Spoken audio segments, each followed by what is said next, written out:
poetic devices used in poem number 6, that is my mother at 66. अब यहाँ पे कौन कौन सी उसका यूज़ किया बेटा, एक चीज़ का आपने ध्यान रखना है, कई बार क्वेश्चन को अलग तरीके से डाला जाता है। लाइक कुछ लाइंस दे दी जाए नीचे, वहाँ पे आपको क्वेश्चन आए पिक आउट 2 सिमिलीज और metaphors from the above lines, ठीक है, तो आपको कंफ्यूज नहीं होना है, ठीक है, पहले क्वेश्चन को ध्यान से पढ़ना है। अब इसमें क्या है, सिमिली कौन सी है, her face ashen like that of a corpse. Second one is wan pale as a late winter's moon. और इमेज, इसमें इमेज भी है, इमेज कौन सी है, moon of the late winter, the winter moon waxes and wanes finally to disappear. Her face, second one is her face ashen like that of a corpse, the image corpse is also use to describe death. ये उसकी माँ का चेहरा ऐसा दिख रहा था उसे, लाइक ए कॉप्स का मीनिंग होता है डेड बॉडी, उसकी डेड बॉडी की तरह। अब यहाँ पे अगर आपको poetic devices used in the poem पूछा जाएगा तो आप इन दोनों को लिखेंगे, लेकिन अगर आपको पर्टिकुलर लाइंस दी जाएंगी, सपोज करो कुछ एक पैराग्राफ या कुछ लाइंस उठा दी जाएंगी, आप फिर उसमें ढूंढेंगे कि क्या ये लाइंस उसमें हैं, अगर ये हैं तो आप लिखोगे कि ये सिमिली है, अदरवाइज जो पोइटिक डिवाइस उन लाइंस में यूज़ की गई होगी आप उन्हें ही लिखेंगे। Next is an evening wet with rain. अब इसमें है imagery, an evening wet with rain में इमेजरी क्या है, imagery means the ability to form mental images of things, मतलब कि जो अपने दिमाग में हमारी पिक्चर्स बनी होती हैं वो इमेजेस होती हैं। यहाँ पे पिक्चर्स जो पोइटेड ने यहाँ पे क्रिएट किए हैं, दे आर वेरी क्लियर इस पोएम में जो की हुए हैं। Number 1, his weight clothes, shoes, wet doors, windows, leaves, stirring, etc. are seen very clearly by us. ये images ही तो हैं. Second is water is peeping through the shoes of the poet, and the wet collars of his coat are clearly before our eyes. Third one is we can even think of the poet as a child listening to the sound of cymbals. ये 3 images हैं आपकी कौन सी poem में, An evening wet with rain. Next is the tale of custard the dragon. इसमें क्या है, अब इसमें सिमिलीज भी हैं और इमेजेस भी हैं। अब सिमिलीज कौन सी हैं, पहले आप सिमिली के लिए थोड़ा सा लिख लीजिए कि सिमिली है क्या। जैसे मैंने आपको पहले बोला कि simile is a figure of speech that expresses a resemblance between things of different kinds.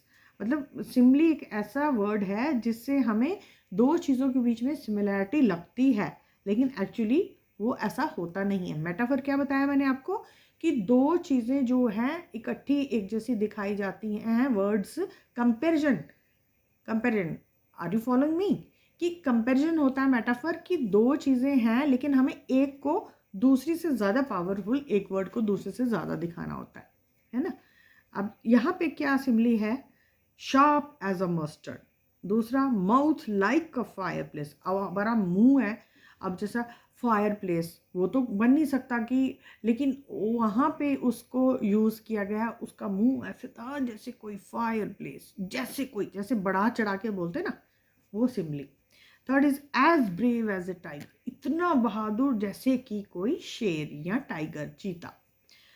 As brave as a barrel full of bear snoring like an engine, and again last is snoring like an engine, मतलब जैसे engine करता है ना हमारा छुक छुक छुक छुक, तो यहाँ पे एक वर्ड स्नोरिंग, ऐसे स्नोर वर्ड होता है खराटे लेना, कि वो इंजन की तरह स्नोर कर रहा था, ठीक है।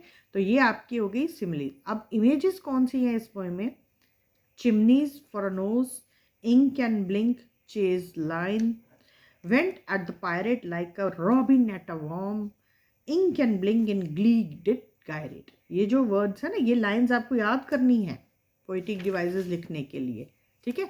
तो इस पोएम में यही पोइटिक डिवाइसेस हैं जो यूज़ किए गए हैं। अब हमारा जो 9th पोएम है, last lesson of the afternoon, उसमें हम देखते हैं कि कौन सी पोइटिक डिवाइसेस का यूज़ किया गया है। उसमें मेटाफर है।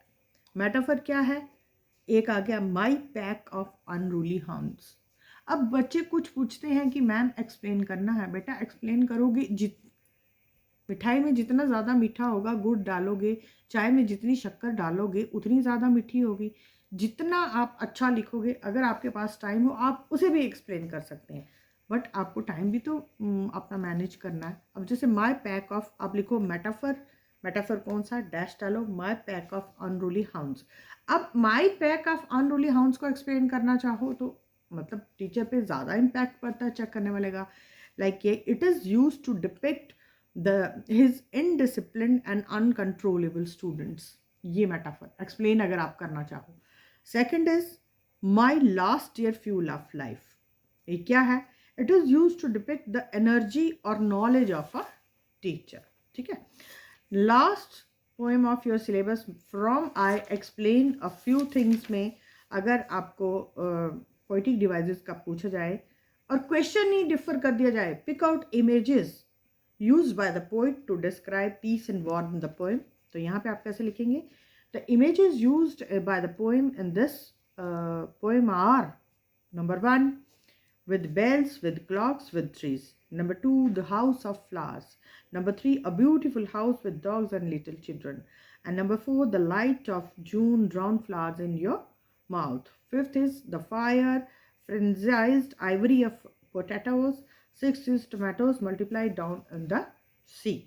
And images use for the war, क्योंकि आपसे अलग अलग पूछा गया पीस की and images use for war. War के लिए कौन सी इमेजेस का यूज़ किया गया और पीस के लिए मैंने आपको बताया। अब वॉर के लिए मैं पढ़ूंगी आपके सामने, bona fide is left from the earth devouring human beings. Second is gunpowder from that moment and from that moment blood. Third is thugs with signet rings planes moods and duchesses. Blood of Spain rise up.